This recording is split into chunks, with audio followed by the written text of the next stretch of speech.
Sean bienvenidos a este diálogo con la Comisión Interamericana de Derechos Humanos sobre hitos y desafíos del mecanismo de reparación integral de daño.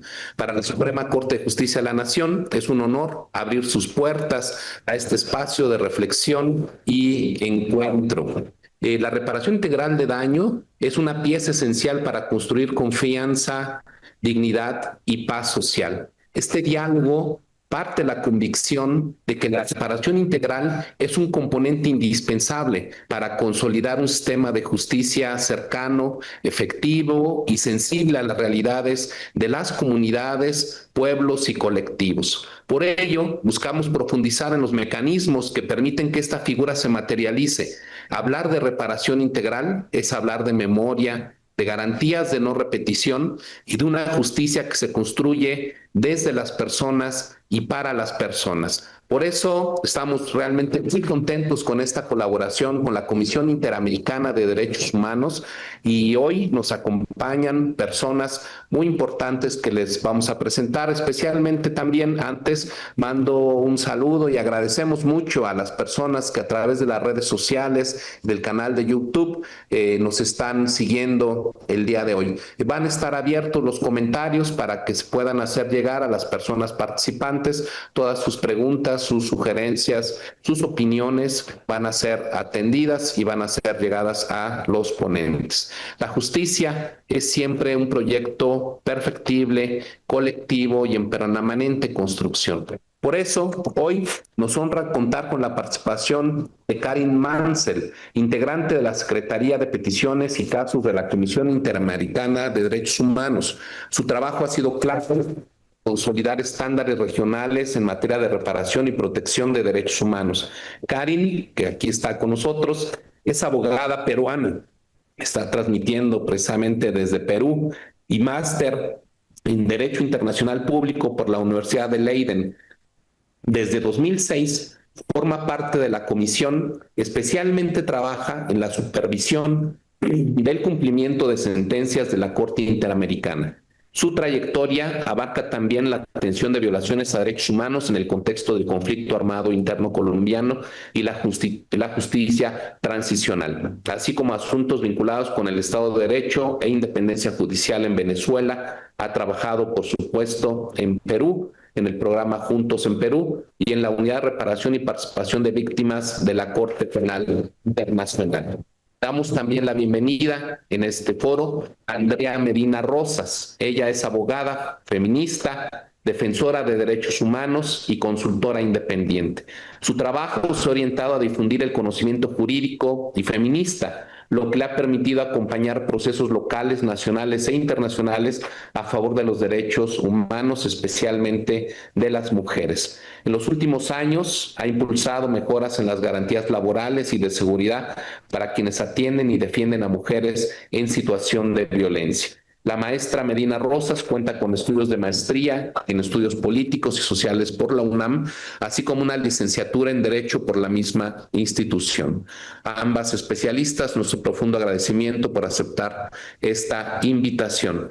Adicionalmente, de parte de la Corte, porque este es un diálogo, justo diálogo interamericano, de parte de la Corte se encuentra Víctor Leonel Juan, titular de la Unidad General de Conocimiento Científico y Derechos Humanos de la Corte. Hoy nos acompaña para compartir su experiencia personal y profesional en esta materia. El doctor Víctor Leonel es doctor en Desarrollo Rural por la Universidad Autónoma Metropolitana Xochimilco y licenciado en Derecho y Ciencias Sociales por la Universidad Autónoma Benito Juárez de Oaxaca.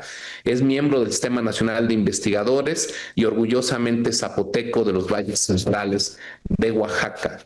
Es profesor, investigador del CIESAS e integrante del programa Pluralismo Jurídico y Eficacia de Derechos. Plural. Ha impartido docencia en diversos niveles y escrito más de 30 publicaciones. Es realmente un referente en materia especialmente de pluralismo jurídico, entre libros, capítulos y artículos académicos que dan compromiso en la investigación y en la transformación social.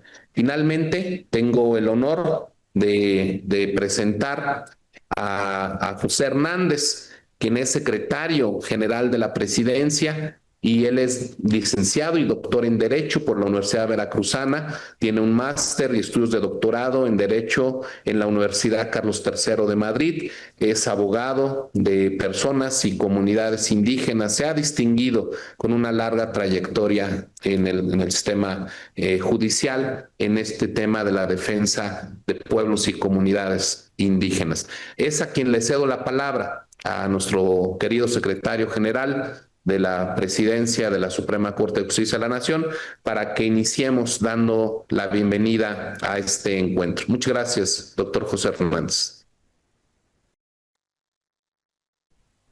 Mia Tlascamati, doctor Daniel Fajardo, Nimechtlapaloa y Canoyolo, Karim Mansell, Andrea Medina, Nohuampo Víctor Leonel, Chita y Pani Teposeje Casanile, Pani México, Panoche América Latina, Pan Noche Tlaltipacle, Nimechtlapaloa y Canoyolo y Nahuatl. Muy buenos días a todas, a todos y a todes. Les saludo con este mensaje en mi lengua materna, que es el náhuatl, y les he dicho que me agrada estar hoy con Karim Mansell, Andrea Medina Rosas, Víctor Leonel y pues desde luego el doctor Daniel Fajardo. Muchas gracias por su atención y pues también saludar desde aquí a las personas que nos siguen a través de las redes sociales y los medios electrónicos que hoy nos favorecen este acercamiento. Y como lo ha dicho el doctor Daniel Fajardo, efectivamente pues es un honor para la Suprema Corte de Justicia de la Nación pues seguir interactuando en este diálogo ya desde hace varias décadas con el sistema interamericano, particularmente hoy con la Comisión Interamericana de Derechos Humanos, en temas muy relevantes, ¿no? Y sobre todo en este foro de diálogos con el sistema interamericano, en el que se va a abordar en este primer evento el tema de la reparación integral, ¿no? Desde luego sabemos desde la Suprema Corte de Justicia de la Nación y en mi carácter de aficionado a la academia, pues de la gran doctrina que ha construido el sistema interamericano sobre la reparación integral. Y pues es un gusto que en este diálogo permanente de los sistemas internos con el sistema interamericano de derechos humanos, desde nuestro contenido constitucional hemos recibido alimentación doctrinaria de ese sistema, en este tema en concreto, por las características del Estado mexicano que se ha reconocido ya desde 1992 y se fortaleció en 2001 y se potenció en 2024 la composición pluricultural del Estado mexicano. Es muy importante para la Suprema Corte de Justicia de la Nación alimentarse de esta doctrina jurisprudencial y de otros contenidos, otras observaciones de órganos especializados de otros ámbitos, desde luego, en esta materia. Y ahora, desde el 30 de septiembre de 2024, que se reformó la Constitución Política de los Estados Unidos Mexicanos, particularmente en el artículo 2, hay una nueva dimensión que consideramos también se debe incorporar, sobre todo en el tema de la reparación integral, y es el reconocimiento de la potencia que se le dio a los sistemas normativos de los pueblos indígenas, ¿no? Si bien ya hemos recibido mucha alimentación del ámbito supranacional, lo cierto es que habíamos sido omisos en el sistema judicial mexicano de recoger las experiencias de los sistemas normativos comunitarios y de los pueblos indígenas en este tema particular de la reparación integral, ¿no? Pero pues ahora nos da mucho gusto, sobre todo porque la persona que preside la Suprema Corte de Justicia de la Nación es una persona que está visibilizando que está trayendo a los casos concretos esas nuevas experiencias que se habían olvidado y que seguramente en una década que se haga esta evaluación de cómo los sistemas normativos de los pueblos indígenas han aportado esta completitud que requiere un sistema de análisis integral de los derechos humanos, es decir, desde arriba y desde abajo, cómo se retroalimentan ambos ámbitos de producción normativa, pues seguramente nos dirá que hemos avanzado un paso más desde lo interno, pero desde luego la experiencia que nos ilumina de la Comisión Interamericana es bastante fructífera, ya llevamos varias décadas y pues es siempre alentador contar con otras temáticas como el que hoy seguramente nos abordará Andrea Medina desde el ámbito del feminismo. Hay una fuerte trabajo ahora que viene trabajando sobre la decolonización del feminismo y particularmente el feminismo latinoamericano. Y pues creo que estamos en un foro que seguramente dará muchos frutos para la revitalización de los derechos humanos y para abordarlos desde un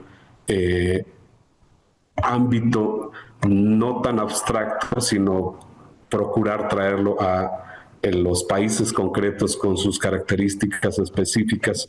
Y creo que eso nos ayudará en algún momento a satisfacer particularmente el tema urgente que hoy se abordará, que es el de la reparación integral, porque como bien lo ha dicho la Corte en sus diversos casos y por tanto su doctrina jurisprudencial, pues lo que importa no solo es la reparación económica, sino todo lo que implica la reparación integral, de manera que las personas, y en el caso mexicano las comunidades indígenas y afromexicanas y diversos colectivos, pues tengan una satisfacción en el cumplimiento, en la garantía de un derecho, de tal manera que puedan autorrealizarse en sus proyectos individuales o colectivos.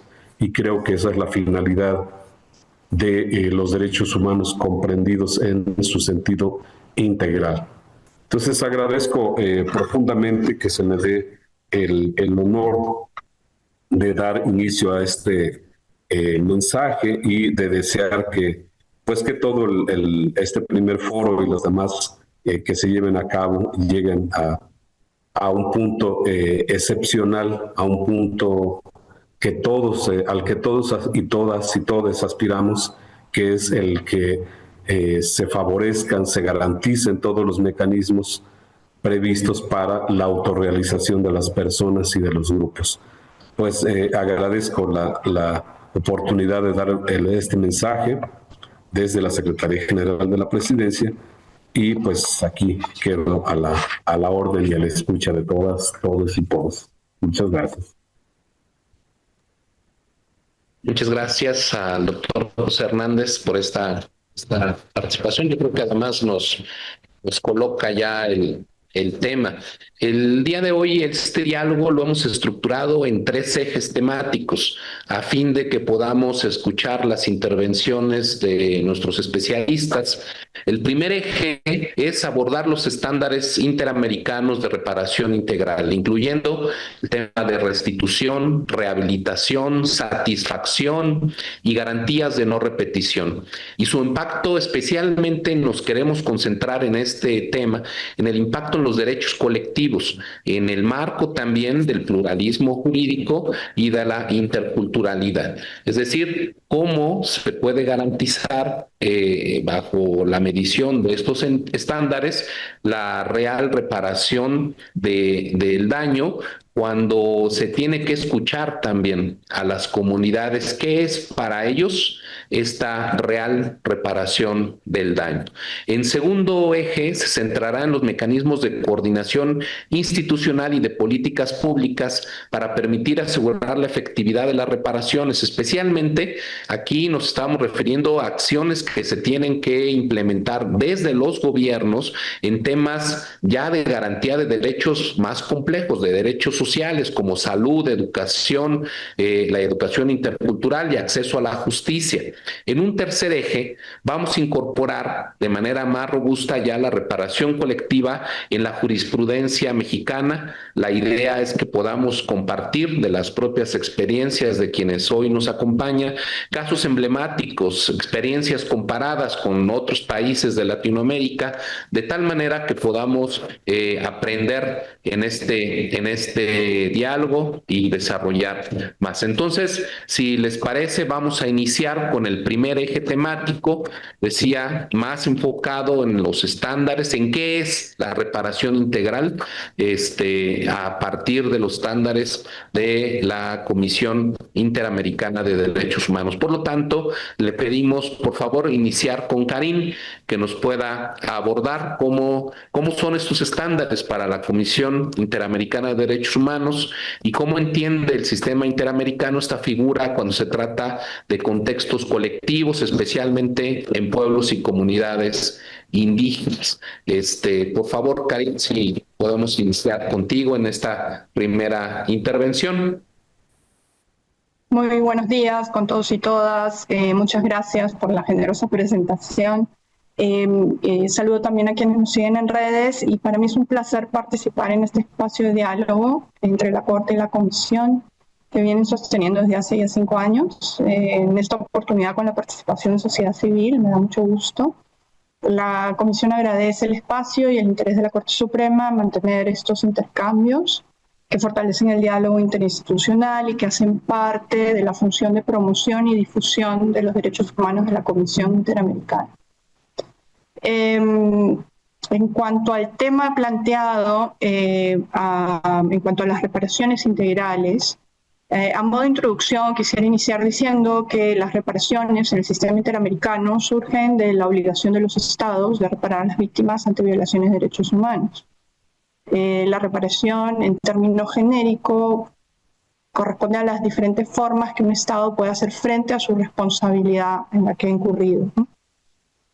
Esto se deriva del artículo 63 de la Convención Americana, que establece que toda violación que haya producido un daño comporta el deber de reparar adecuadamente a cada víctima y el deber de garantizar al lesionado el goce de su derecho a libertad que fueron violados. Desde su primera sentencia, la Corte se refirió y estableció que el daño debe ser reparado adecuadamente. Y creó un concepto de reparación integral, que se conoce como restitutio in integrum, que incluye el cese de la violación, que se reparen sus consecuencias, que se restablezca la situación anterior y que se pague una justa indemnización como compensación por el daño material e inmaterial. Esta noción de reparación integral surge de la necesidad que el Estado implemente todas las medidas que sean complementarias entre sí como un conjunto de acciones destinadas a remediar en la mayor medida de lo posible todos los daños causados a las víctimas de violaciones de derechos humanos. La satisfacción plena y adecuada del derecho a reparación integral debe garantizar que la reparación sea proporcional a la violación sufrida, a su gravedad, a la gravedad de los daños, que contenga medidas tendientes a restituir, indemnizar, rehabilitar a la víctima, así como medidas de satisfacción y garantías de no repetición. Que sea una reparación proporcional, adecuada y justa. Con estos criterios es que la CIDH aborda cada una de las recomendaciones que emite.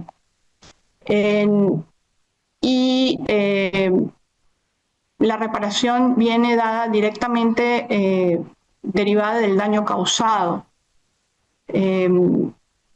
Cada una de las recomendaciones dictadas por la CIDH en sus informes están directamente relacionadas con las violaciones determinadas en el informe y tienen que ver con el cese de la violación, la restitución de la situación anterior, se reparen los daños y que se esclarezca la verdad de lo ocurrido, así como la investigación y sanción de los responsables. En cuanto a las reparaciones, se debe compensar tanto el daño material como inmaterial, que es lo que se puede cuantificar de lo que no.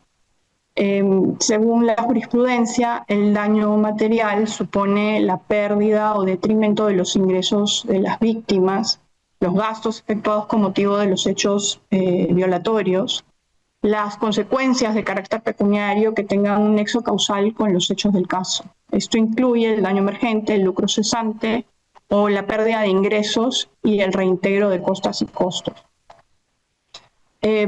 La Corte ha desarrollado un concepto de daño inmaterial o moral y ha establecido que este puede comprender tanto los sufrimientos y las aflicciones causadas por la violación, como el menoscabo de valores muy significativos para las personas y cualquier alteración del carácter no pecuniario o condiciones en la existencia de las víctimas. Todo este tipo de daño no es cuantificable, entonces lo que hace la Corte es dar un equivalente monetario que no puede ser preciso, y lo que hace es se establece una suma de compensación en términos de equidad. La Comisión no identifica en sus decisiones indemnizaciones monetarias, una cifra dineraria, sino que habla de manera general de reparaciones y permite que los representantes y las víctimas puedan determinar entre sí el monto de las reparaciones económicas con mayor flexibilidad para que puedan arribar a un acuerdo de cumplimiento de recomendaciones. La Comisión evalúa que estas reparaciones sean compatibles con los estándares interamericanos en la materia. Y los estándares de la Corte y de la Comisión se han ido desarrollando caso a caso, tomando en cuenta las violaciones de derechos humanos que no solamente afectan a las víctimas, sino también a la sociedad en su conjunto. Además de remediar el daño causado a las víctimas, las reparaciones son una herramienta para resolver los problemas estructurales o sistemáticos que permitieron las violaciones denunciadas e impidieron la tutela oportuna de derechos. Entonces, por ejemplo, recomienda reformas normativas y en estos casos la CIDH evalúa que las leyes se ajusten a los estándares interamericanos, como se hizo, por ejemplo, con la eliminación de la ley de desacato en el caso de Verbitsky a través de una solución amistosa. No siempre la Comisión tiene que litigar el caso y que llegar a la Corte para emitir reparaciones para las víctimas, sino también se puede solucionar la situación a través de soluciones amistosas o con el cumplimiento de las recomendaciones. En cuanto a las comunidades, a la reparación integral de comunidades indígenas, la reparación específica para colectivos indígenas ha sido desarrollado por la Corte a través de su jurisprudencia. Inicialmente se empezó con reparaciones individuales. Las violaciones individuales, las reparaciones individuales intentan mitigar el daño material de una víctima y dada la gravedad de las afectaciones y el carácter colectivo de los daños ocasionados, en casos específicos la Corte ha considerado estas reparaciones colectivas, por ejemplo en casos de violaciones a pueblos indígenas, comunidades o grupos de personas. En comunidades o pueblos indígenas, tanto la Corte como la Comisión toman en cuenta medidas de reparación colectiva para resarcir el carácter colectivo del daño, principalmente en estos casos o en casos de grupos de personas como defensores, periodistas, mujeres víctimas de violencia sexual. y grupos en general en situación de vulnerabilidad o discriminación. Y aquí podemos dar una serie de ejemplos de casos de reparaciones colectivas, ¿no? Pero no sé si esto es parte de esta sección o va a ser parte de una sección posterior. Sí, en el siguiente punto vamos a hablar al último, en el tercer eje, de casos específicos. Nos interesa muchísimo que nos puedas avanzar en eso. Karin, muchísimas gracias. Creo que nos queda muy claro que la reparación debe ser proporcional, adecuada y justa, con garantías de no repetición, para cumplir con los estándares. Además, que debe de considerar este daño tanto material como inmaterial, esta parte del sufrimiento humano causado. Complicado valorarlo y materializarlo, tenerlo que de alguna manera que materializar. Y bueno, pues la complejidad de aplicarlo para pueblos, comunidades, especialmente en violación a derechos colectivos, lo vamos a discutir también en una siguiente intervención donde esperamos que se pueda abundar más en el tema. Por el momento, le quisiera ahora pedir a Andrea si nos puede hablar de qué garantías son indispensables para asegurar la reparación del daño y cómo aseguramos que estas reparaciones colectivas no se queden únicamente en acciones simbólicas, sin impacto real en las comunidades. En particular, si gustas abundar un poco más en el caso de mujeres que enfrentan diferentes tipos y modalidades de violencia. Sí, muchísimas gracias. Para mí es un honor estar en este diálogo. Me parece fundamental que se continúe desde el sistema interamericano con la Suprema Corte de Justicia de la Nación de este país, de México. Creo que en la última década hemos tenido avances fundamentales legislativos y de jurisprudencia en México justo por el diálogo y por los casos, ¿no? Por lo contencioso también que se ha desarrollado. Así que como integrante de la sociedad civil también agradezco el espacio. Espero que sea mucho más común que desde la Suprema Corte también podamos tener estos espacios de diálogo. Así que un honor además compartir con mis colegas aquí, con Karin, con nuestro colega, se me fue ahorita el nombre, Leonel, ahí está.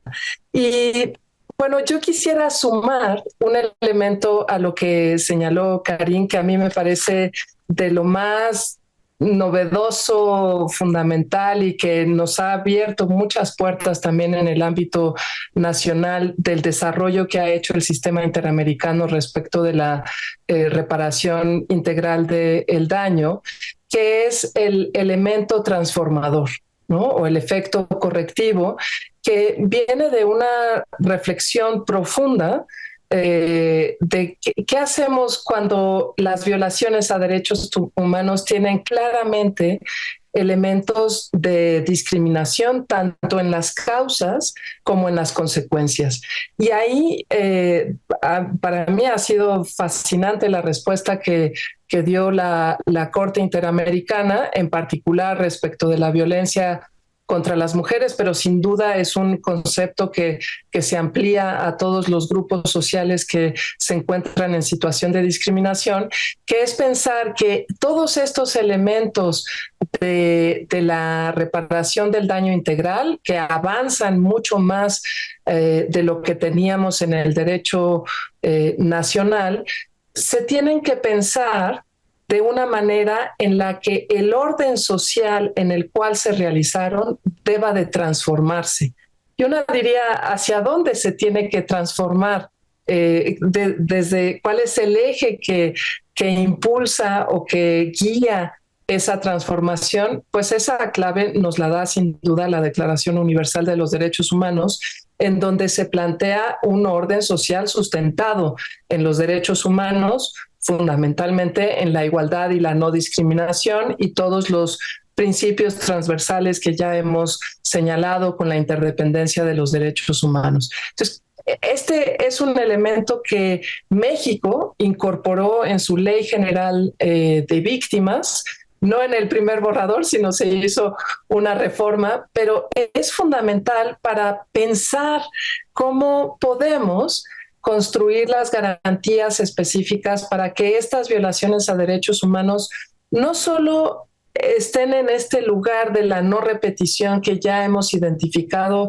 elementos muy estructurales que tienen que ver con las normas, con la formación, sino también de la cultura y del orden social, que son los elementos que las convenciones para eliminar toda forma de discriminación nos están hablando constantemente. Cómo construimos una sociedad libre de estereotipos y prejuicios que impidan realmente un acceso en igualdad a todos los derechos. Así que este es un elemento que ningún otro sistema regional de derechos humanos lo ha desarrollado. Es pues es un trabajo de reflexión profunda que hemos tenido en esta región y que México la ha asumido cabalmente en su legislación, pero no tanto en su interpretación y en la operación. Desde ese punto, sí, en la pregunta que se me hace, ¿cómo garantizar estas reparaciones integrales y sobre todo en un espacio colectivo? Yo creo que en primer lugar necesitamos salir, tanto quienes estamos en la operación de la justicia como la sociedad en general, de la idea tradicional de la reparación del daño, que básicamente quedaba en la restitución de derechos y libertades y la compensación o la indemnización. Creo que eso es un límite que yo observo en la mayoría de los casos, sean nacionales o sea todavía en el sistema interamericano, que dejamos como hasta el último pensar realmente cómo vamos a relacionar los hechos que estamos denunciando, los daños que causan, y a partir de identificar esos daños, realmente pensar una reparación del daño que integre todos estos elementos. Cuando lo dejamos hasta el último, nos queda lo tradicional, solo la compensación, indemnización y la restitución. Incluimos algunas cosas generales de rehabilitación y de medidas de no repetición, pero no estamos pensando en esta posibilidad tan amplia que es la transformación. Así que para poder lograr esto necesitamos sin duda tiempo. Necesitamos expertas y expertos que nos ayuden a revisarlo durante todo el proceso que se va diseñando, tanto la denuncia como el proceso judicial en sí mismo. Y acá, sobre la pregunta de lo simbólico, quisiera hacer un pequeño matiz, porque a veces pensamos que lo simbólico es poco. Los pueblos indígenas nos han enseñado de lo relevante que es lo simbólico para consolidar la dignidad y la libertad de las personas, que siempre es en relación, ¿no? Entonces, lo simbólico es muy relevante, pero tenemos que pensarlo desde el inicio, porque si nos quedamos con algo muy superficial para ligarlo a lo simbólico, pues efectivamente vamos a sentir que se diluye, ¿no? Entonces, hay que pensarlo desde el inicio. Yo considero que es en relación a las medidas de satisfacción que están estrechamente relacionadas a lo simbólico, pues es el derecho a la verdad, es restaurar la dignidad de las personas, que siempre implica, insistiría mucho en esto, en lo relacional, ¿no? Cuando pensamos el derecho de manera muy tradicional, nos quedamos en las víctimas individuales y no pensamos en su contexto, ¿no? Y hay que pensar el contexto tanto para cómo se realizaron los hechos y se generaron los daños, como para reparar el daño. creo que un ejemplo que se puede pensar de estas medidas de satisfacción y tal vez en el orden simbólico tiene que ver con las disculpas públicas, con los memoriales, que la verdad en muchos de los casos, por lo menos en México, esto ha sido muy problemático porque el contexto mismo, las instituciones y las personas que van a dar esa disculpa pública no lo hacen honestamente. Y muchos de esos actos de disculpa se han convertido pues en actos de revictimización, ¿no? Entonces, lo pienso tanto en lo internacional como en lo cotidiano nacional que en México hemos incorporado.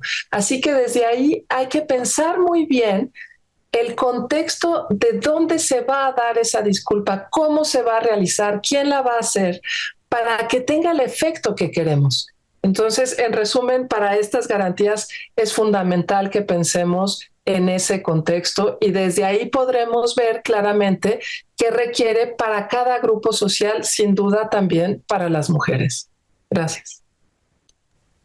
Muchísimas gracias, Andrea. De verdad que sí me deja muy claro que no es solamente los estándares tradicionales que aquí se han hablado, sino justamente pones en el centro el tema de la transformación. No es solo la garantía de no repetición, sino avanzar como sociedad, aunque eso implique procesos mucho más complejos, mucho más profundos, y que solamente se puede lograr con la incorporación de grupos sociales, por supuesto, en primer lugar desde la mirada de las víctimas.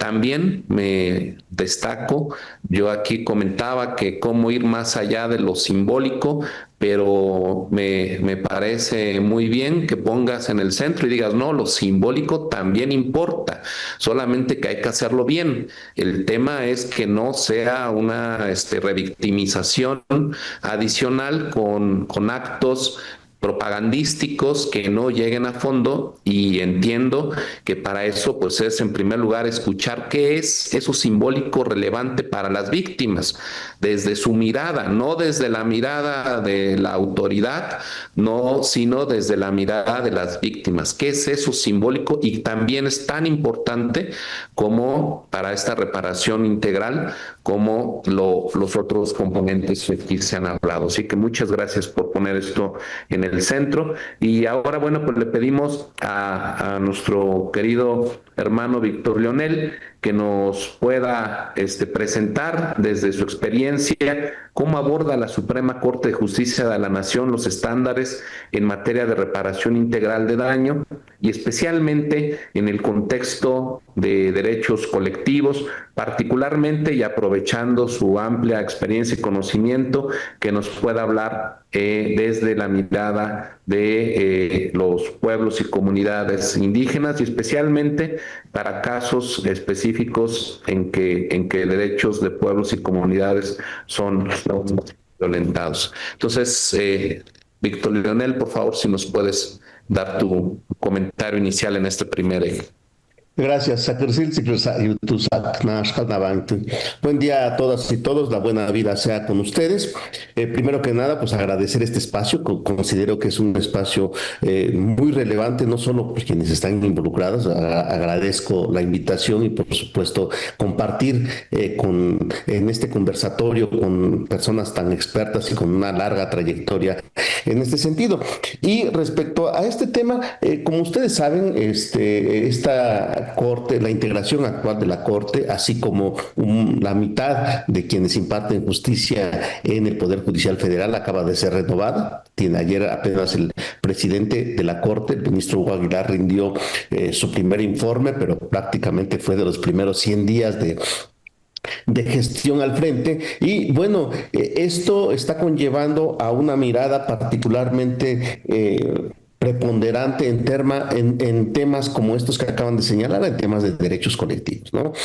Uno de los ejes centrales y que tiene que ver, en todo prácticamente con este tema de la reparación integral, es el de una justicia real y verdadera, que parece un juego de palabras, pero no lo es. Efectivamente, ¿cómo se puede garantizar que las resoluciones de los tribunales, primero, impartan justicia, hagan efectivos los derechos, pero no se queden nada más en la interpretación de la norma, sino consideren los contextos sociales, que consideren estas perspectivas de la interseccionalidad de los derechos humanos, porque en muchas ocasiones, las resoluciones se quedan en la interpretación fría de la norma y en la consideración únicamente de lo que está plasmado en los expedientes. Por eso es muy importante este conversatorio, y por eso también estos ejes que se han convertido en la guía de actuación de esta Corte en esta nueva etapa, ¿no?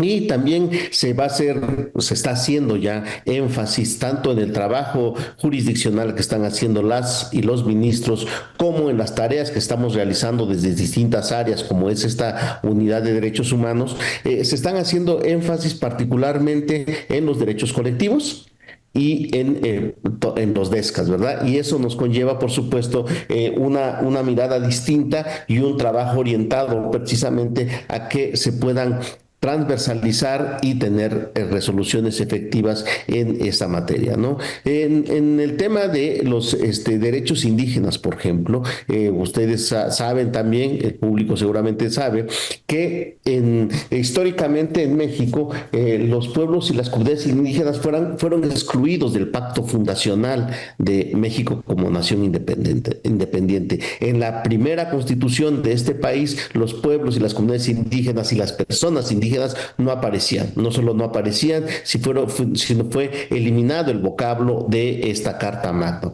Esto fue sucediendo a lo largo de la historia, es hasta 1992 cuando se aparece y se reconoce que México es una nación pluricultural, sustentada en sus pueblos indígenas. En 2001 se abre un catálogo de derechos, se les reconoce un catálogo de derechos, y es hasta el año pasado, en 2024, en donde se hace una profunda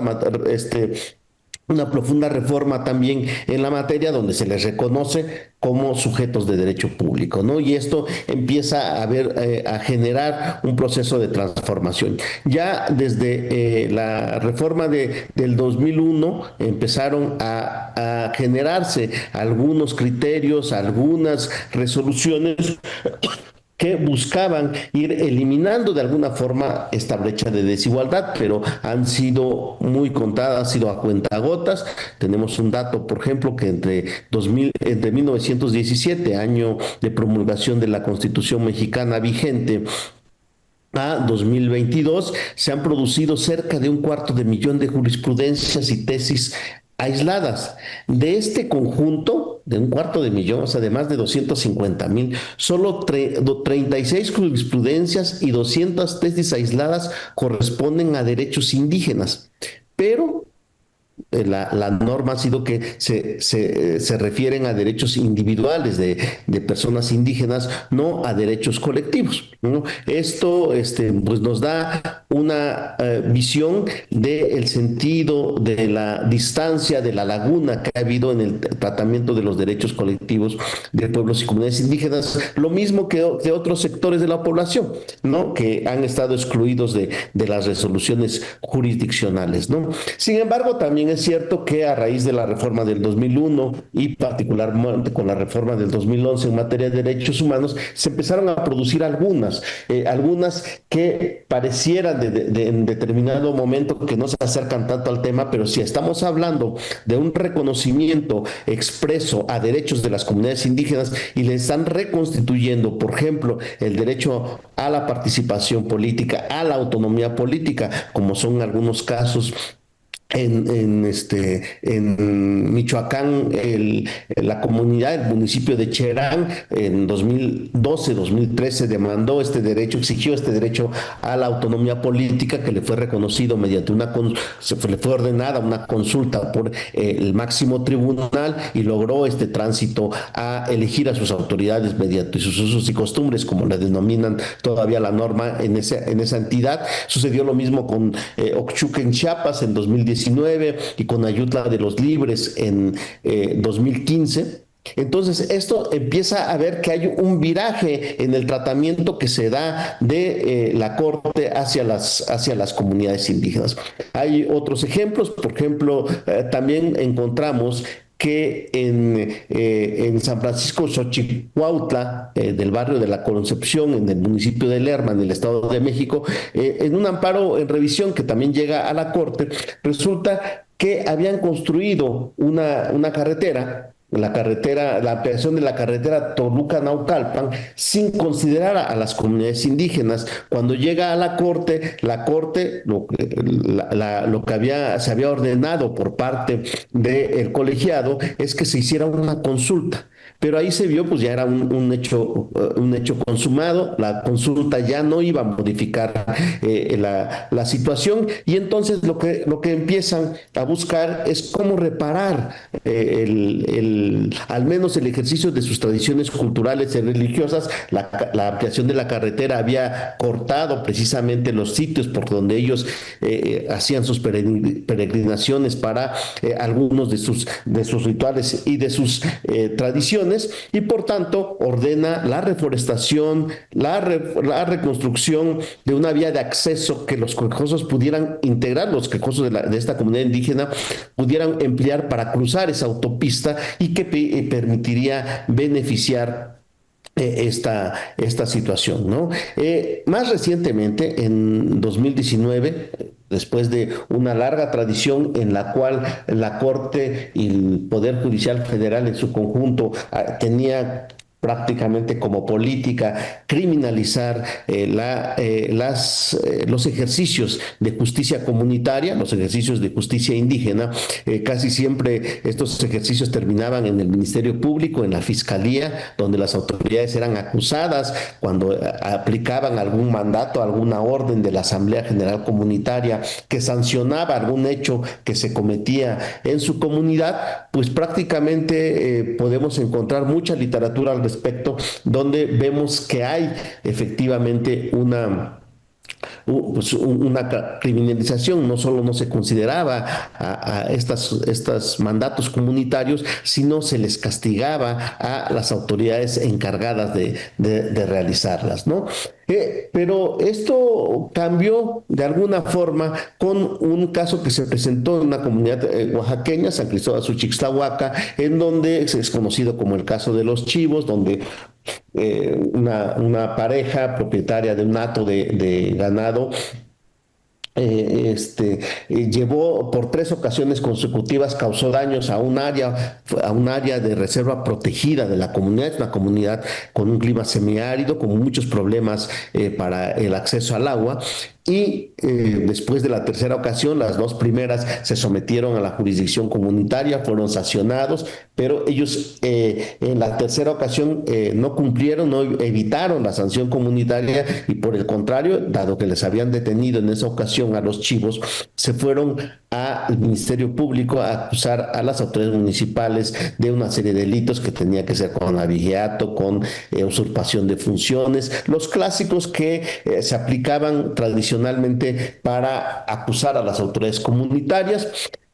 Por el otro lado, las autoridades comunitarias acudieron a la Sala de Justicia Indígena, única en su tipo en México, que se encuentra en Oaxaca, y la Sala de Justicia Indígena determinó que era un ejercicio de la jurisdicción indígena y avaló la determinación de la comunidad. Se fueron por vía amparo y llegó a la Corte. En 2019, la Corte por primera vez dictó la primera sentencia en México en donde reconoce el ejercicio de la jurisdicción indígena, avala el ejercicio de la jurisdicción indígena, ¿no? Esto fue un hecho trascendente. Sin embargo, pues una de las cuestiones que han sucedido en el último cuarto de siglo en la materia, hablamos de los distintos órdenes jurisdiccionales, por supuesto, es que dan una buena resolución y luego van 3 o 4 seguidas en sentido contrario incluso a este avance y se presenta como un hecho aislado.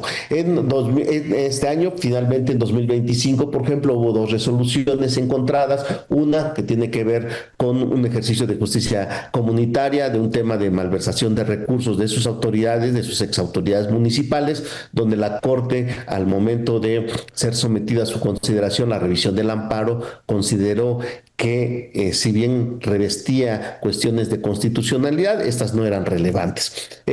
Y luego llegó otro caso de San Juan Atepec, todos los casos han sido de Oaxaca, una entidad federativa del sur de México, y en este caso de San Juan Atepec es la segunda donde avala el ejercicio de la jurisdicción comunitaria. Entonces, hay algunos avances, hay algunos retrocesos, pero se empieza a permear esta cuestión del pluralismo jurídico y de una visión intercultural a la hora de resolver. Termino, por ejemplo, con hace un mes esta unidad convocó a un conversatorio sobre la partería tradicional. Vinieron parteras tradicionales, vinieron jueces, magistrados, estuvieron comentando en este conversatorio.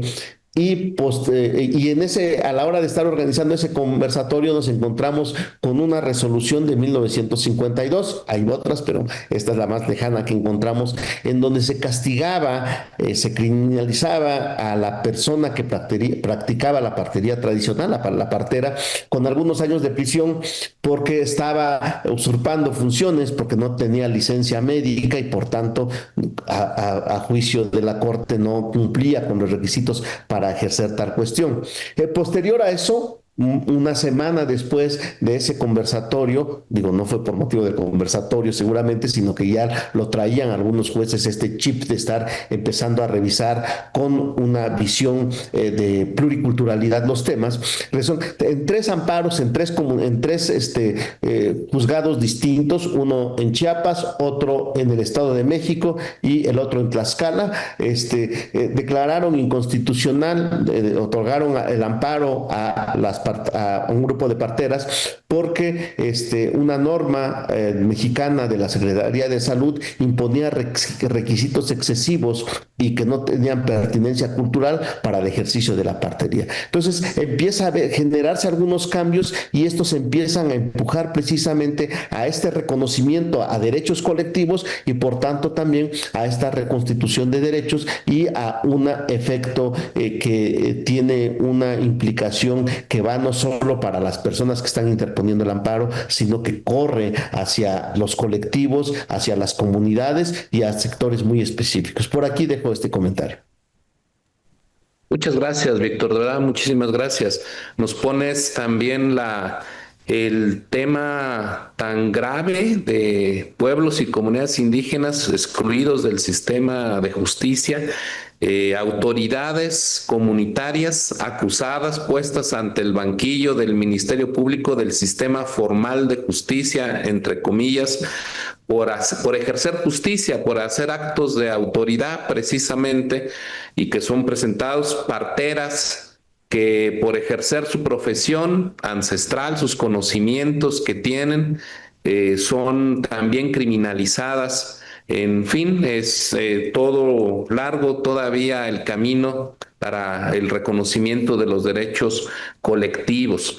Muchas gracias. Más adelante también nos vas a poder avanzar más en profundizar más en estos temas. Por el momento quisiera que pudiéramos regresar con Andrea, que nos quedamos. Andrea, estaba muy interesante esto que estabas platicando sobre el diseño, cómo se hace para la participación o qué experiencias nos podrías compartir sobre la participación de las víctimas en el diseño, la implementación y la vigilancia de las reparaciones colectivas. Ya hace rato hablábamos de la función de los dictaminadores de la Comisión Interamericana que revisan si efectivamente se han cumplido o no la reparación de daños, pero me parece muy interesante esto que comentabas y que pudieras desarrollar más sobre cómo desde las víctimas también se puede participar y además, por lo que comentas, para que realmente se dé esta transformación, pues tiene que haber esta participación de las víctimas. Tal vez tienes ejemplos específicos de mujeres y que solo así se puede entonces considerar que hay una reparación del daño. Adelante, Andrea, por favor. Sí, muchas gracias. Por supuesto que pensar la participación de las víctimas en el diseño de la reparación del daño, insisto, parte desde la propia denuncia.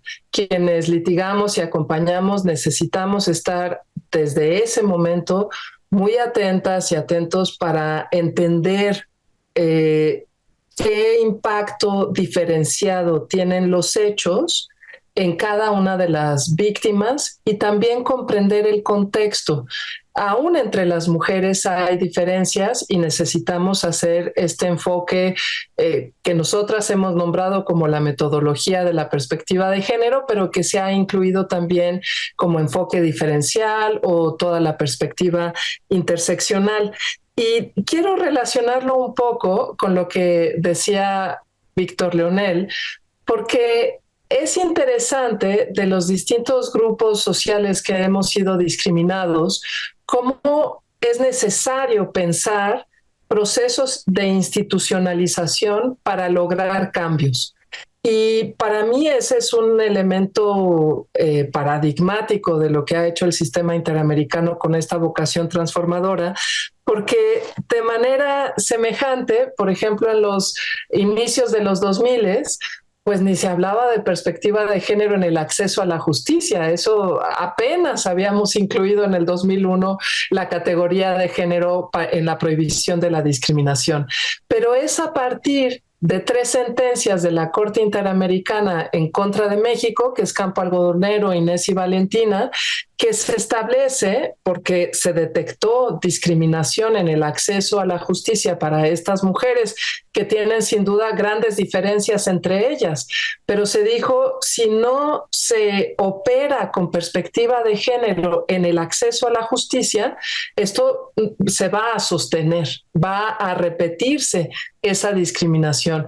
Y en los últimos 20 años hemos tenido un cambio de cientos, no los miles que señalaba Víctor Leonel, pero sí es fascinante revisar los cientos de jurisprudencias y tesis que se han construido, las primeras en contra de las leyes específicas, ¿no?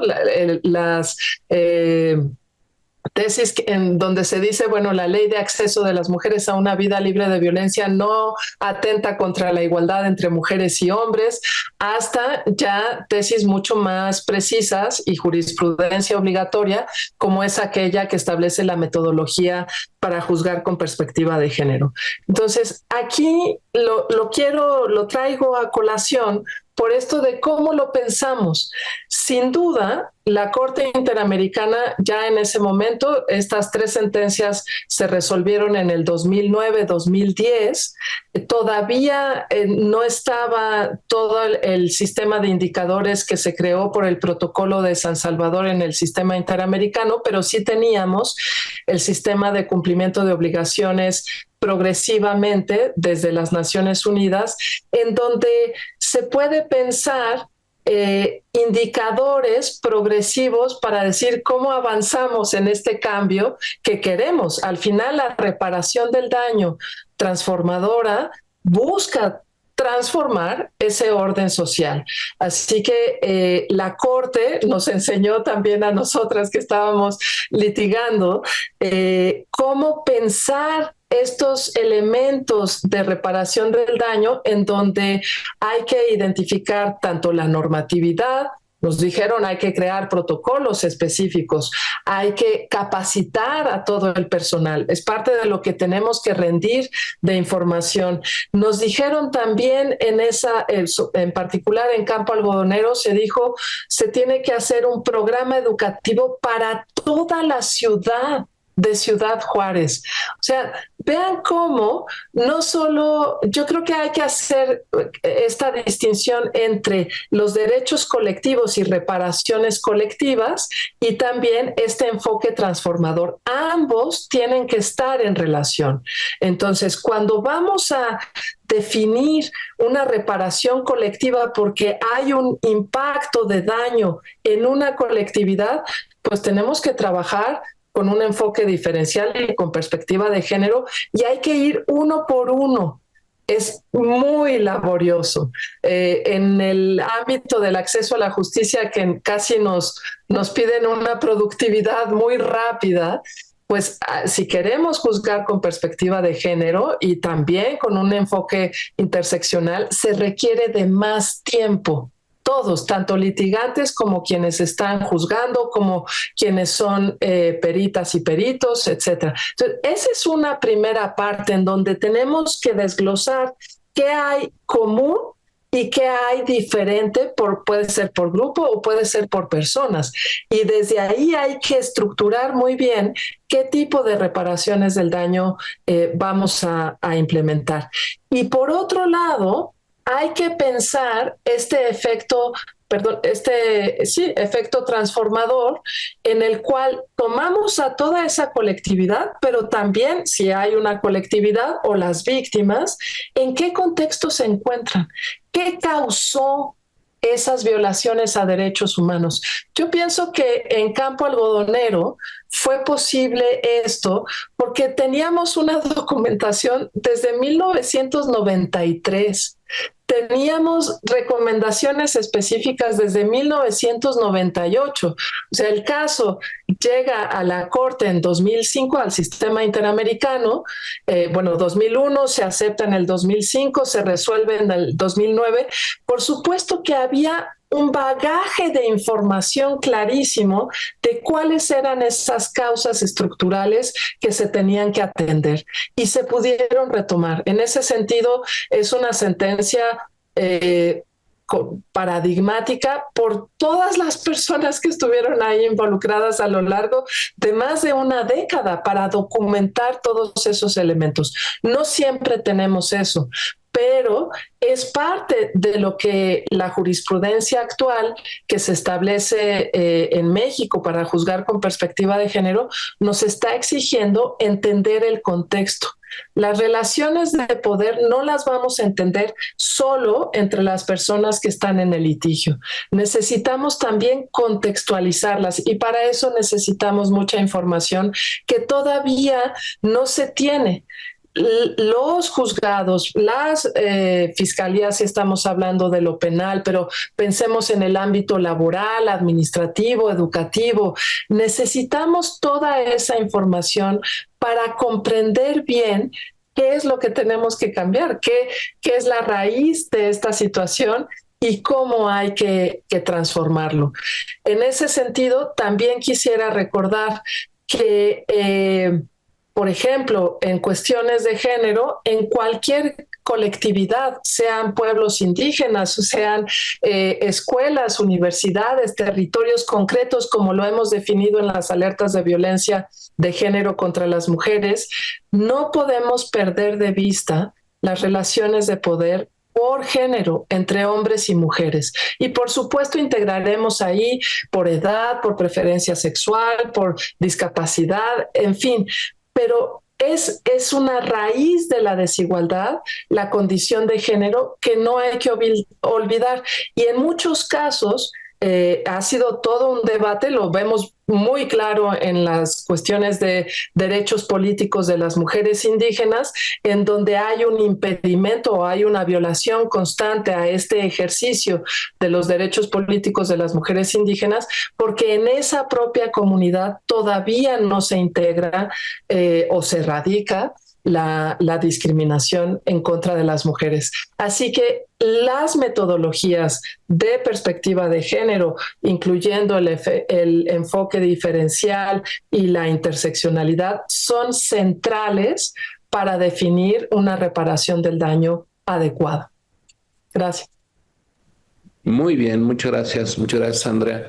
Me quedo con esto de el enfoque transformador complejo, pero de fondo, identificando qué causó esas violaciones a los derechos humanos, más allá de quiénes, que es también importante, pero encontrar esas causas estructurales y atender para que puedan cambiar, y eso sería realmente la garantía de no repetición, pues, especialmente con énfasis en las desigualdades existentes. Quisiera regresar con Víctor Leonel, ya estamos en el eje 2. Se me pasó decirles, estamos ya en el segundo bloque. Entonces, en este caso, estimado doctor Víctor Leonel, si nos pudieras seguir, avanzar un poco, profundizar un poco en qué está haciendo la nueva Suprema Corte en materia de derechos colectivos, reparación del daño y efectividad de sentencias, o bien en una visión de proyección, hacia dónde ves que se dirige, cuáles los retos que asume esta nueva Suprema Corte de Justicia, que efectivamente ya lo decías, apenas 100 días, pero ya está marcando camino y sobre todo pues tiene claramente una visión en adelante, especialmente destacando pues el compromiso del ministro presidente Hugo Aguilar con estas causas. Adelante, Víctor, por favor. Sí, sí, muchas gracias. Bueno, un poco retomando esto que desarrolló muy ampliamente y con gran precisión Andrea, el día de hoy precisamente vamos a concluir en la tarde un diplomado en amparo que fue dirigido a las nuevas personas juzgadoras del Poder Judicial Federal. Y en este diplomado en amparo, nosotros hicimos primero una revisión de los contenidos, ¿no? Porque estas perspectivas de pluralismo jurídico, de interseccionalidad, de justicia intercultural, de justicia ambiental, no estaban en los contenidos de este diplomado que se habían dado en ejercicios anteriores. Y eso nos permite ver entonces, digamos, la ruta que tiene que marcarse, ¿no? Esto es cómo incorporamos estos no solo a los contenidos de un diplomado o de otros más que estamos dando, sino cómo se pueden transversalizar a todo el Poder Judicial Federal. Una de las cuestiones, una de las lecciones que nos lleva a este y otros ejercicios que estamos haciendo es esto que decía Andrea, por eso decía que la retomaba, que no basta con la interpretación fría de las normas, ni basta únicamente con lo que esté en el expediente, que hay que tener una mirada más amplia, y para esa mirada más amplia obviamente hay que cambiar ese chip que traemos muchas veces de las escuelas de derecho, que nos forman de una manera positivista y de una manera donde lo cual no podemos ver los contextos sociales, culturales, las relaciones de poder existentes, etcétera, etcétera. No, entonces aquí tenemos que buscar primero mediante estas formas, cómo en esta actualización permanente podemos ir incrustando estos elementos que nos pueden ir dar una luz distinta a esta apreciación de las normas. Por otro lado, también particularmente en materia de derechos colectivos, de la instrucción que recibimos fue generar algunos programas que permitieran una complexión de estos contextos. Tenemos, por ejemplo, un programa que iniciamos al que denominamos Diálogo entre Justicias. ¿Qué es lo que hacemos en este programa? Este programa estamos convocando a las autoridades comunitarias que imparten justicia, por un lado, para que dialoguen con magistradas, magistrados, jueces y juezas del Poder Judicial Federal, para que dialoguen con una metodología que hemos desarrollado, que hemos probado en otros espacios desde la academia y desde también relación con otras instituciones en otros ámbitos en los que hemos estado.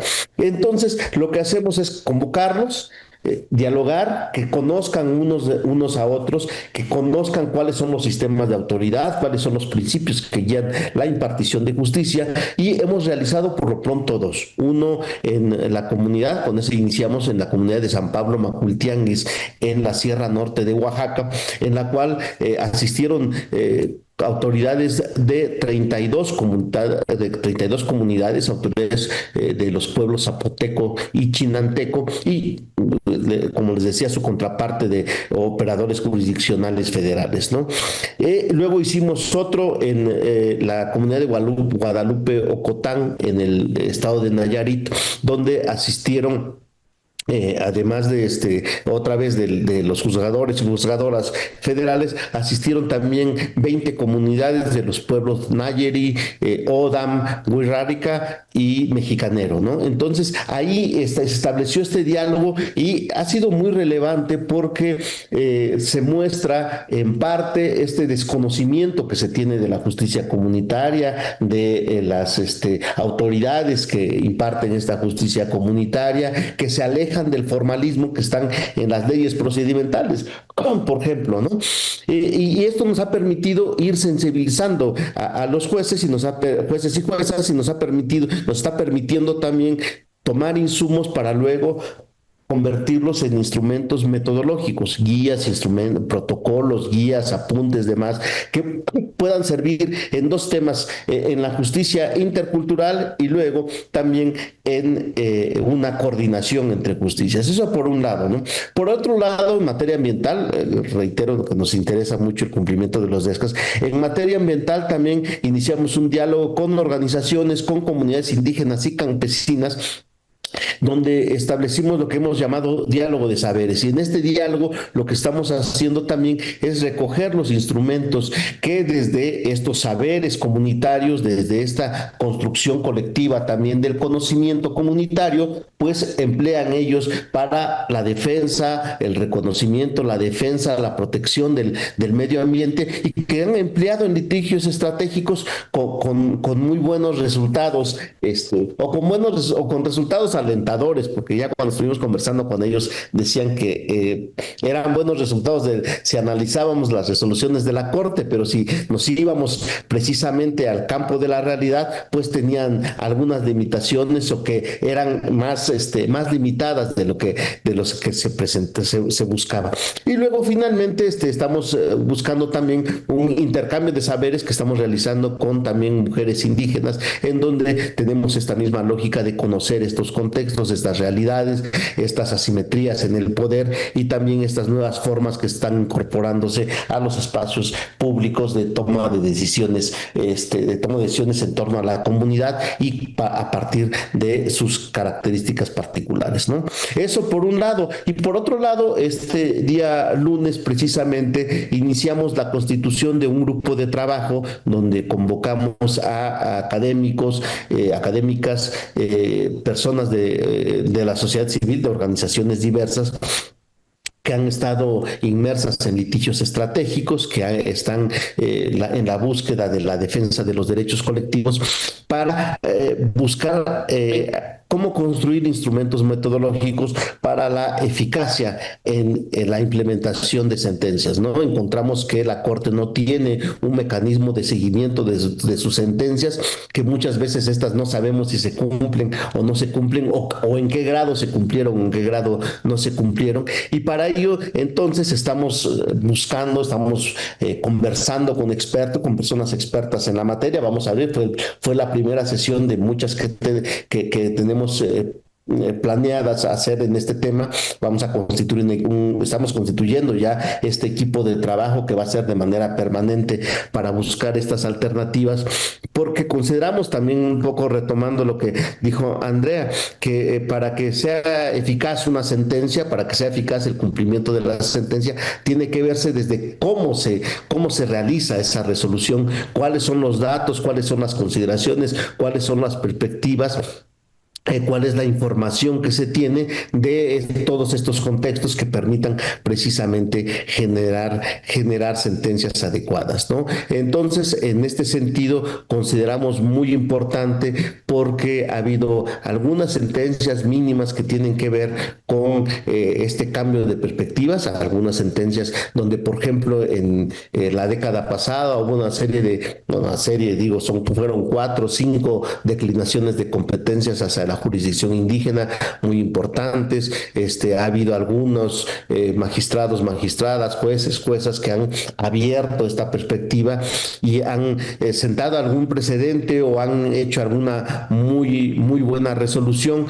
pero sabemos que una golondrina no hace verano, sino que tiene que transversalizarse todo este sentido en el trabajo cotidiano de la Corte, del Poder Judicial Federal y de pues todos los operadores, ¿no? Y para eso también creemos vital, fundamental el reconocimiento de la jurisdicción comunitaria, porque ahí podrán resolverse una buena serie de casos que no necesariamente tienen que llegar a la Corte si les reconocemos plenamente, precisamente este derecho a la jurisdicción, y hablo de todos los temas y materias que se traten, ¿no? Yo por aquí dejaría el comentario. Muchas gracias, Víctor, muchas gracias. Yo quisiera ahora aprovechar la experiencia que tiene Karin, que nos pudiera hablar sobre los mecanismos de coordinación que se requieren para el cumplimiento efectivo de las medidas de reparación de daño. Me quisiera retomar el ejemplo que nos puso Víctor Leonel. Una carretera tiene afectaciones en la comunidad indígena, afectaciones culturales, pero no solo, también son ambientales, también son afectaciones económicas, porque sus tierras de cultivo quedaron del otro lado de la carretera. Se requieren medidas de reparación que abarquen pues, a distintas políticas públicas. Se requiere la concurrencia, la coordinación. Es complejo en ese sentido. No sé, Karin, si nos puedas tú hablar sobre esos mecanismos que puedan garantizar que no se dé solamente, digamos, desde un lado, sino que sea realmente esta reparación integral. Sí, es muy importante lo que mencionó Andrea, que es con lo que quiero partir de tomar en consideración la participación de la comunidad como un eje transversal para la construcción de las reparaciones conjuntamente. Esto es la clave y la base para que las reparaciones a nivel colectivo, especialmente para comunidades indígenas y pueblos indígenas, tengan un valor reparador efectivo. Pero yo quisiera verlo más en macro, porque las reparaciones dictadas por la Corte son cumplidas por los estados desde el principio de unidad estatal como un todo. Y tienen que haber coordinaciones a nivel interno, y la Comisión ha recogido diferentes mecanismos que han permitido la implementación de las recomendaciones y de las reparaciones dictadas por la Corte. A nivel normativo, por ejemplo, hay estados que tienen procedimientos judiciales implementados para la implementación de las reparaciones, que eso brinda una seguridad jurídica y una ruta clara para poder desde ahí ya implementarlo. En otros casos hay marcos más generales, que se han dictado decretos presidenciales específicos para una reparación específica. Eso también ayuda a bajar y a conseguir todos los recursos para poder implementar la reparación. O en otros casos donde se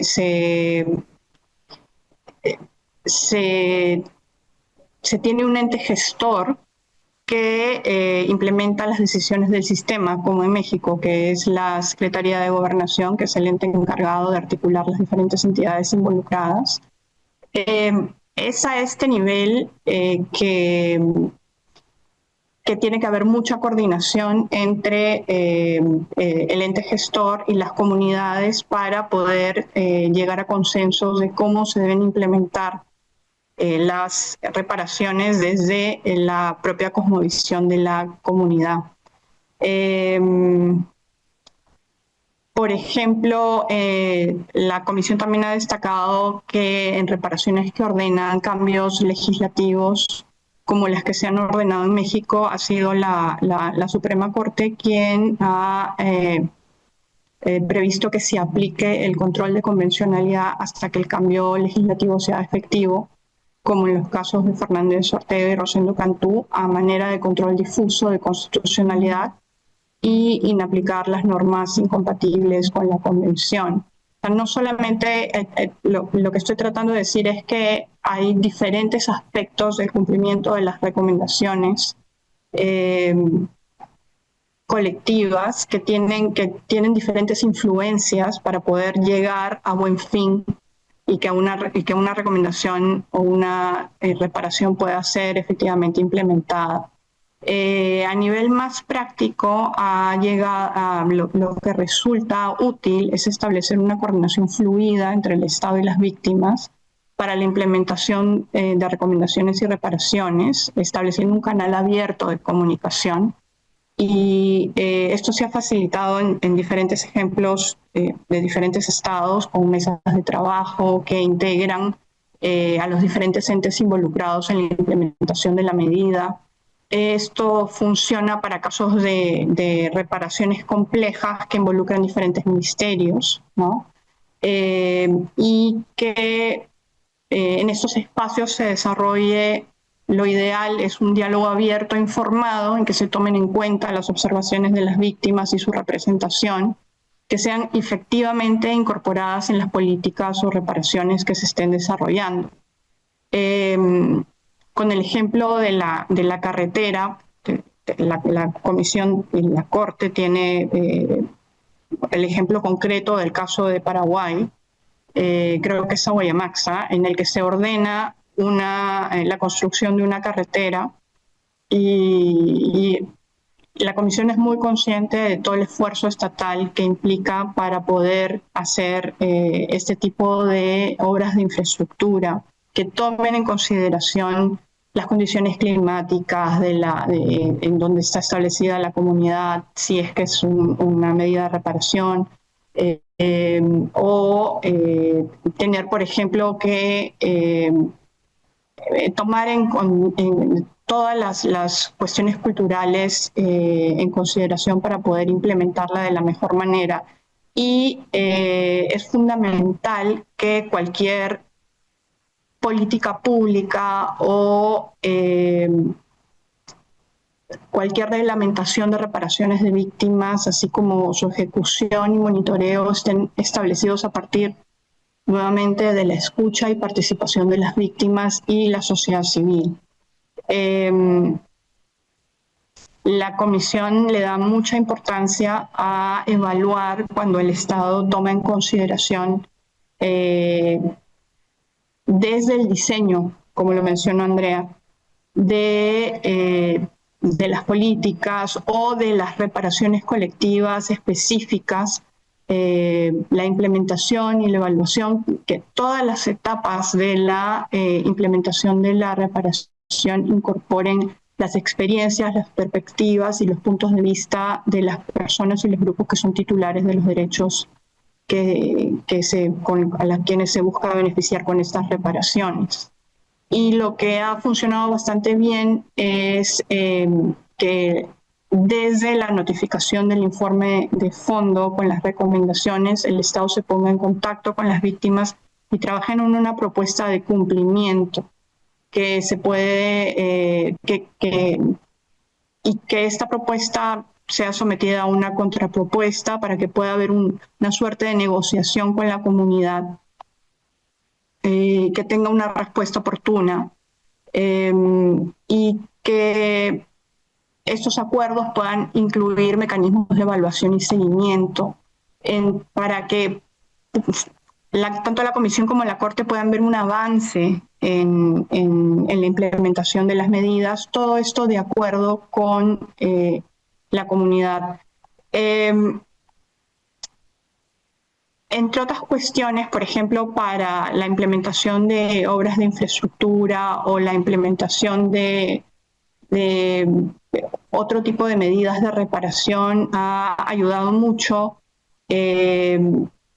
la implementación de un punto focal, por ejemplo, para medidas de rehabilitación, donde tienen que darse asistencia médica a la colectividad a través de un centro de salud, para que las víctimas no tengan que sortear con todo el sistema de salud en general. Y también ayuda el fondo que tienen establecido ya en México de cumplimiento de obligaciones en materia de derechos humanos que facilita el pago de las reparaciones económicas. Quiero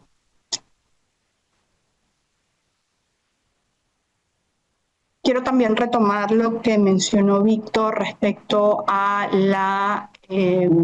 al reconocimiento de la jurisdicción indígena, y todo esto también está muy vinculado a a la autodeterminación de los pueblos y cómo las víctimas deben participar en autodeterminar sus propias reparaciones, ¿no? Porque ahí es donde incluyen la perspectiva, la cosmovisión y una reparación que les pueda ser útil y que realmente les genere ese efecto reparador.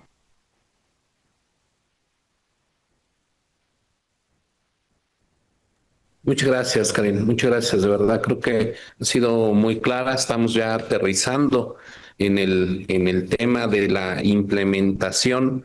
Y me parece muy interesante esto que planteas de esta especie bueno, la obligación, lo indispensable que es el diálogo, pero lo estás llevando incluso más allá a un tema de un mecanismo de negociación abierto, por supuesto, transparente con la comunidad, con la presentación de una propuesta de cumplimiento y en su caso la recepción de propuestas, de contrapropuestas de parte de la comunidad, en donde se pueda garantizar esta autodeterminación de lo que es una reparación del daño real, que le sea útil a la comunidad, como lo dices.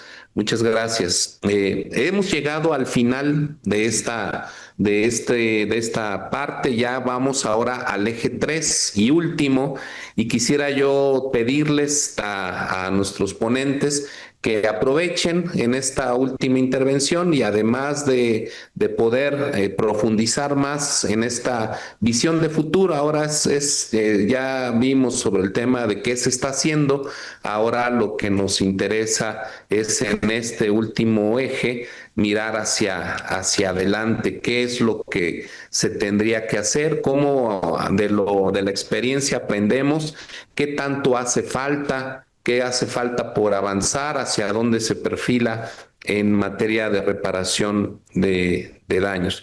Y quisiera pedirles que aprovechen y al término de su mensaje, de su comentario, donde se profundice sobre estos temas, pudieran dar también un mensaje de cierre de su intervención, una reflexión final sobre todo lo que hemos estado comentando en esta tan importante sesión.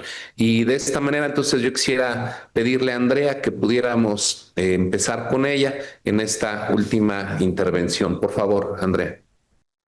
Gracias.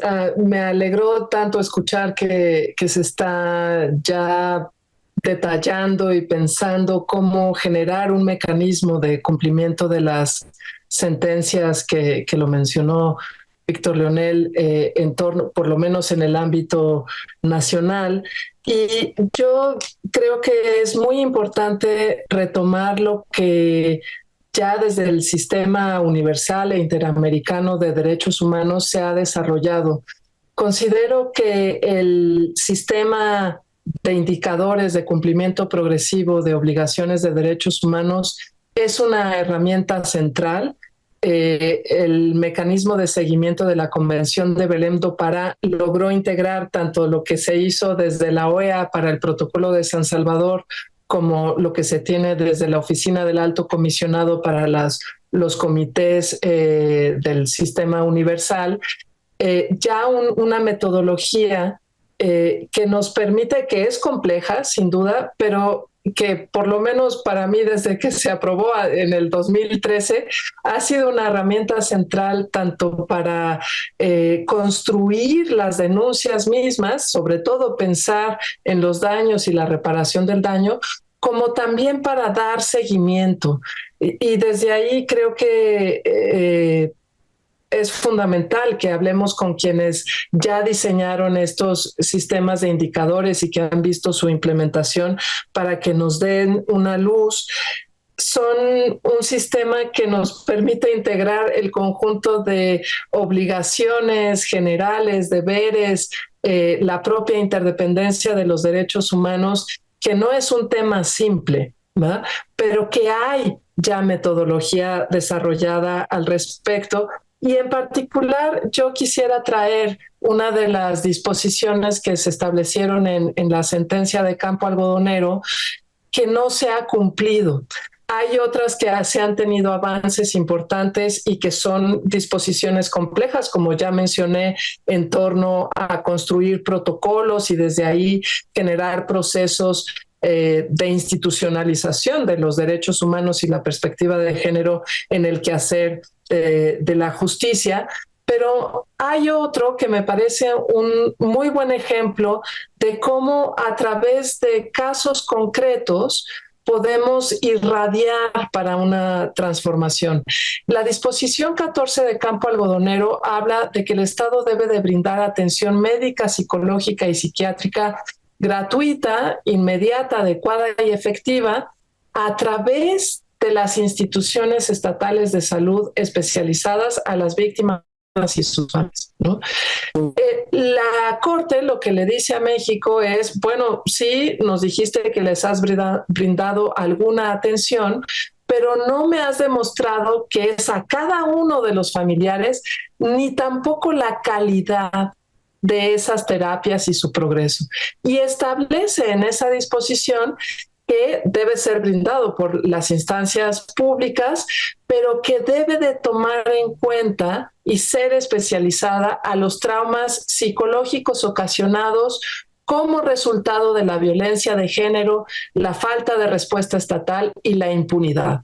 Lo que el Estado mexicano ha hecho hasta la fecha es brindar acciones o terapias ligadas a la tanatología, que nada tienen que ver con el daño y las violaciones a derechos de las que se hablan, por ejemplo, por desaparición y asesinatos de mujeres en un contexto ya de varias décadas. Entonces, a través de solicitarlo y exigir con esta precisión para las víctimas de un caso, está la Corte diciendo, y eso lo tienes que generar en todo tu sistema de salud, porque además tenemos esa problemática en todo el país. Entonces, creo que entender que necesitamos, yo digo, los apellidos, ¿no? O las especificaciones de cómo, no es solo dar sesiones de terapia, es qué tipo de terapia, con qué seguimiento, qué resultados se tienen. Eso es lo que nos permite ver si avanzamos o no. Y yo bueno, este es un ejemplo, es el elemento central que yo quisiera colocar. Cuando recién salió la sentencia que lo comenzamos a divulgar, sobre todo con juezas y jueces, un planteamiento que nos hacían era, pero es que un juez no puede diseñar política pública ni dar seguimiento. No se trata de eso, pero sí se trata de que a través de cada caso podamos sentar las bases para hacer la transformación que necesitamos como país, ¿no? Y eso es entender, pues, en qué contexto estamos, no hacerlo al aire.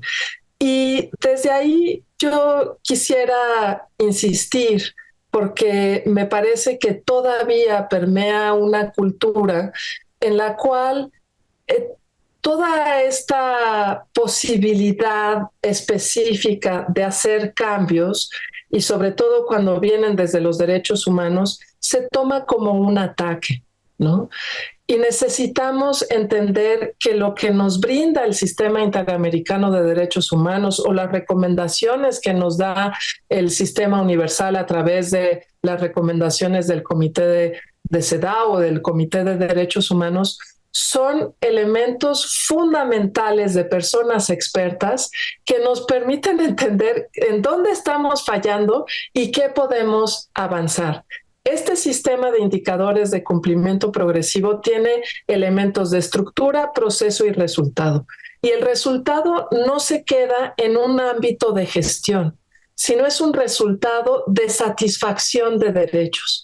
ya están definidos ahí criterios de cómo debe ser el acceso a la justicia, la participación ciudadana, la información que se requiere, la igualdad y la no discriminación. Tenemos todo ese bagaje ya ahí.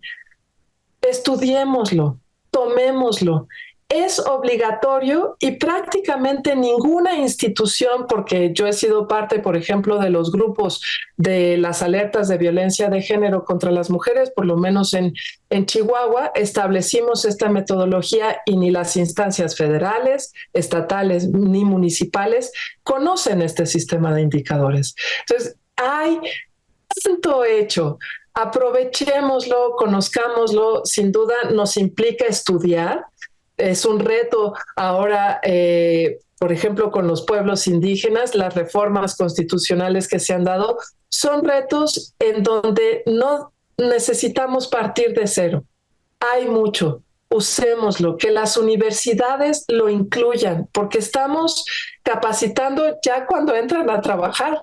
No está incluido en las universidades. Así que la coordinación, como decía Karin, se toma el Estado como una unidad. Eso es algo que necesitamos urgentemente en el país a nivel nacional. Entendernos como una unidad y desde ahí eficientar los recursos que tenemos para resolver la grave crisis de derechos humanos que tenemos, en particular de derechos humanos. Así que hay alternativa y hay visión de salida. Aprovechémosla. Gracias. Muchas gracias, Andrea. A la vez pones muy alto el reto que se tiene y a la vez con este optimismo que nos anima a que hay mucho por hacer, pero bien que se puede avanzar. Le quisiera pedir ahora a Karin Mansell si nos puede dar este mensaje de cierre con perspectiva de hacia dónde vamos. ¿Qué medidas se requieren para avanzar en profundizar en una justicia real y verdadera, como nos decía también Víctor Leonel, en la reparación del daño, y aprovechar para el mensaje de cierre? Karin, por favor. Muchas gracias. Como decía Andrea, yo quiero profundizar también en eso. Ya tenemos los elementos establecidos. Los estados tienen muchas herramientas de soporte con las sentencias de la Corte, con sus resoluciones de supervisión en las que analiza cómo han venido cumpliendo los estados las diferentes medidas de reparación, sean individuales o colectivas. Lo analiza de una manera muy granular. Esos son ejemplos claros que se pueden tomar por parte de los estados a todo nivel de las autoridades, desde los juzgados para la aplicación del control de convencionalidad, desde las autoridades que se encargan de hacer e implementar las medidas de infraestructura, de provisión de alimentos, si es que se da de creación de centros médicos, de implementación de medidas de rehabilitación con prioridad que merece una víctima establecida en una sentencia de la Corte. Todo este tipo de medidas y todo este bagaje que ha creado el sistema interamericano es muy específico, porque la Corte, tanto la Comisión como la Corte en sus recomendaciones, sobre todo la Corte en sus reparaciones, ha tratado de ir cada vez más especificando para facilitar el cumplimiento de las recomendaciones por parte de los estados. Y quiero insistir en la participación de las víctimas en la implementación de sus recomendaciones o reparaciones. Es fundamental. Es obligación del Estado llevar adelante la implementación de las reparaciones habiendo consultado con las víctimas en el caso de estas reparaciones colectivas. Si el Estado implementa reparaciones sin el acuerdo de las víctimas, es muy difícil que se lleve adelante a buen fin. El tema de la consulta es imprescindible. Tenemos casos en los que se ha convocado a actos de de reconocimiento público de responsabilidad con 2 días de anticipación, sin tomar en cuenta sus opiniones, y la verdad no ha tenido el efecto deseado, que es el efecto reparador. Por otro lado, cuando las cuestiones van coordinadas, cuando se hacen las coordinaciones con las entidades y hay la voluntad política de cumplir con estas reparaciones, se nota el efecto que hay y que las comunidades y los pueblos se sienten efectivamente reparados, ¿no? Con cuestiones como un reconocimiento de responsabilidad o un reconocimiento de la jurisdicción o esas cuestiones calan profundamente en víctimas que necesitan ser reparadas.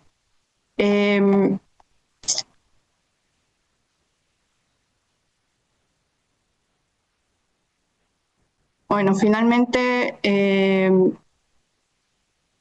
quiero agradecer a las autoridades de la Suprema Corte y a quienes coordinaron este evento para la realización de este diálogo. Confío que en el intercambio que hemos tenido va a ser de mucha utilidad para avanzar en el cumplimiento de las decisiones del sistema interamericano y que su difusión va a tener un impacto en ese sentido. Gracias. Gracias a los participantes. Muchas gracias, muchas gracias. Karim, realmente para nosotros ha sido muy, muy enriquecedor tu participación, especialmente por tu calidad como especialista de la Comisión Interamericana de Derechos Humanos, que se sientan las comunidades efectivamente reparados, que las víctimas sienten efectivamente reparados. Eso no se puede garantizar más que con la participación de fondo desde el inicio en todo el proceso, en la evaluación, en el cumplimiento de esto. Finalmente quisiera ahora pedirle la palabra a Víctor Leonel, que nos pueda dar este mensaje. Aquí en México está la figura del amparo. Creo que también tiene especificaciones concretas que se pudieran considerar para efecto de colectividades y terceros interesados en donde tiene una gran experiencia el doctor Víctor Leonel. Pero bueno, pues igual aprovechar, estimado amigo Víctor, en un mensaje de cierre para esta reunión. Sí, muchas gracias. Nuevamente celebro este conversatorio y agradezco esta charla con personas tan expertas como las que nos acompañaron. Respecto a esto que señalaba el doctor Daniel Fajardo, de qué hay para el futuro, de alguna forma nosotros estamos aquí cuando nos invita el ministro a esta área y particularmente desde esta presidencia que él tiene, pues señalando que el futuro ya está aquí porque es muy poco tiempo el que se tiene para buscar sentar algunas bases. Obviamente, como se ha señalado en esta mesa, son procesos complejos, tienen muchas aristas, hay muchas situaciones que no corresponden necesariamente a este poder judicial y hay muchas otras que varían de acuerdo a los contextos, a las coyunturas, a diversas situaciones. Entonces, lo que podemos empujar es a construir algunos de estos instrumentos que sienten estas bases para que puedan ir permeando en toda la labor jurisdiccional. En ese sentido, lo que podemos señalar es que hay algunas acciones que pueden ser guías de lo que puede irse construyendo paulatinamente con el transcurrir del tiempo. Una de ellas es, por ejemplo, cuando se presenta un tema que empieza a causar controversia en materia de personas con discapacidad, de una legislación que no había sido consultada con personas con discapacidad, como lo ordenan los instrumentos internacionales. Una decisión que toman las ministras y los ministros es inaugurar una herramienta nueva que permita precisamente considerar la escucha de estas personas, que es la de la audiencia pública, ¿no? Por primera vez esta corte abrió sus puertas para escuchar durante 3 días a personas y a colectivos en materia de discapacidad, que además en algunas lo hicieron de manera presencial, otras lo hicieron de manera virtual, se conectaron a internet, y ahí uno de los retos fue ahora cumplir también con algo que muchas sentencias dictan, ¿no? Cómo cumplir con estos parámetros de medidas de accesibilidad, por ejemplo, de medidas que permitieran precisamente hacer accesible y asequible esta información que se iba vertiendo para todas las personas que estuvieran interesados en el tema. Entonces se dictaron una serie de medidas. Esta audiencia, esta audiencia que duró 3 días, bueno, pues está alimentando un nuevo criterio que va a salir a partir de ahí, de esta controversia que se había suscitado, ¿no? Se ha dado seguimiento a eso. La semana pasada hubo un seminario dando seguimiento también a esta temática, con la participación. Estamos convencidos también, como se ha señalado aquí, que la participación no corresponde solo, o la elaboración de medidas no corresponde solamente a Poder Judicial o a la Corte, sino que tiene que echarse manos de lo que ya ha sido construido, ¿no? Desde la academia, desde la sociedad civil, desde las propias comunidades, desde las propias víctimas, y en ese sentido se está construyendo. Otra situación, aquí con el doctor Daniel Fajardo y el área de Relaciones Institucionales, estamos buscando también en un tema de derecho al agua una salida que tiene que ver más bien con soluciones amistosas que con resoluciones jurisdiccionales, en donde se está buscando el concurso de autoridades de otros órdenes de gobierno que corresponden al Poder Ejecutivo, que puedan elaborar una propuesta de salida a una problemática que estamos conscientes, estamos seguros de que una resolución jurisdiccional no necesariamente va a abarcar. Entonces se está construyendo una salida dialogada entre estos distintos órdenes gubernamentales, ¿no? Creo que estas son guías de lo que puede seguir seguir hacia adelante. Obviamente desde el ámbito jurisdiccional también se están sentando nuevas bases. Hay algunas que ya se ha referido aquí, que se ha tenido algunos avances, pero ahora particularmente, por ejemplo, ha habido un par de casos ya en donde se ha reconocido el carácter de sujetos de derecho público a las comunidades indígenas para participar como terceros interesados en controversias constitucionales, los cuales les abre un camino nuevo en esta situación. La semana pasada se resolvió un caso que estaba poniendo en entredicho el interés legítimo de las organizaciones para interponer recursos en materia ambiental. La Corte decidió que no, que las organizaciones, los colectivos siguen teniendo este interés legítimo en esa situación.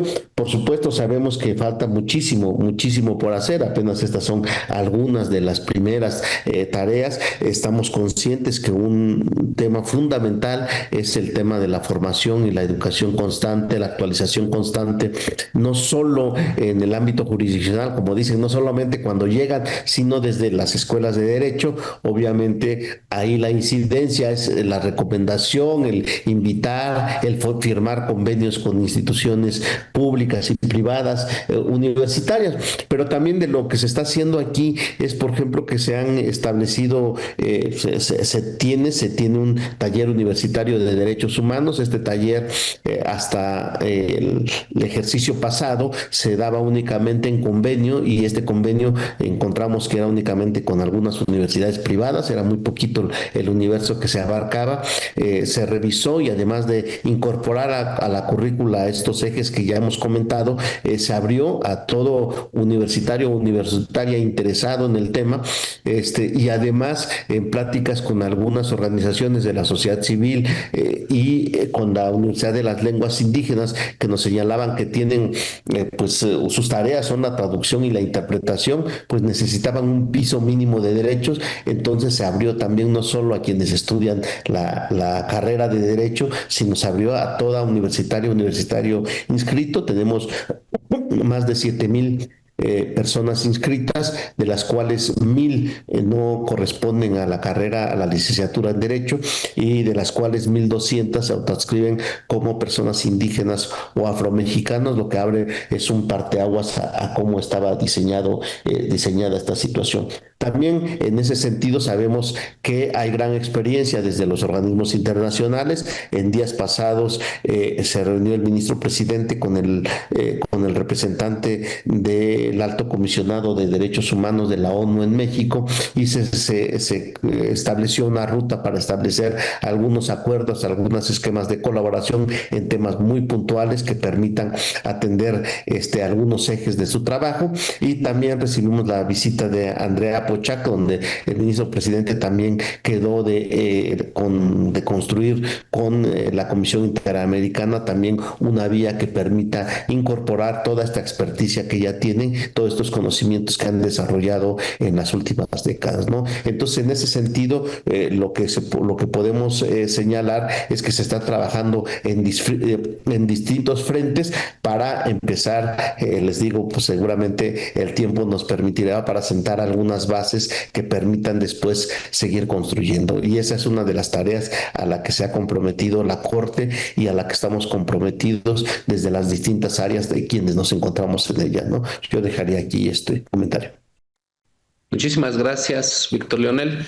Queda claro que las sentencias por sí mismas, donde nada más identifican responsables y daño causado, no son suficientes, sino incluyen claramente mecanismos de implementación, asignación presupuestaria y sobre todo, aquí se hizo mucho énfasis, la participación de las víctimas para identificar qué es, desde el lado de las víctimas, qué es la reparación para ellos o para ellas del daño. Incluso se llega aquí a comentar que hasta puede ser un proceso de negociación bajo un protocolo donde se presente ese mecanismo de implementación de la reparación de daño, especialmente estoy hablando en materia de derechos colectivos. Es obligada la consulta, se dijo aquí. Sin eso no hay reparación del daño, tiene que ser participativo. Y se destacó como cierre este concepto que más allá de los estándares, que bueno, forma parte de los estándares interamericanos precisamente, que no solamente es las medidas, las garantías de no repetición, sino se llega a la transformación a partir de la identificación de las causas profundas que generaron esas violaciones a derechos humanos, ya individuales o colectivos.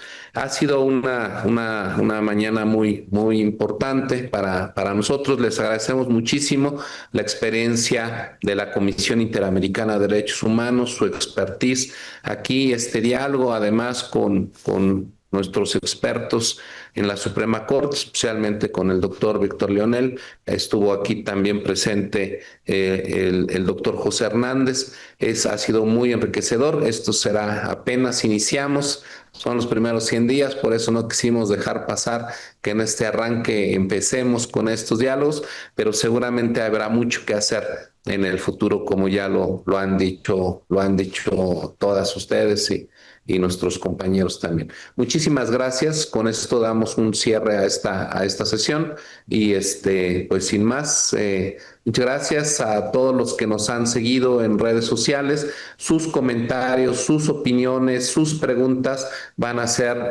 se van a llegar a los ponentes, a las ponentes, para que también sean contestadas puntualmente. Muchísimas gracias por su participación y síganos escuchando en las redes sociales de la Suprema Corte. Muchas gracias.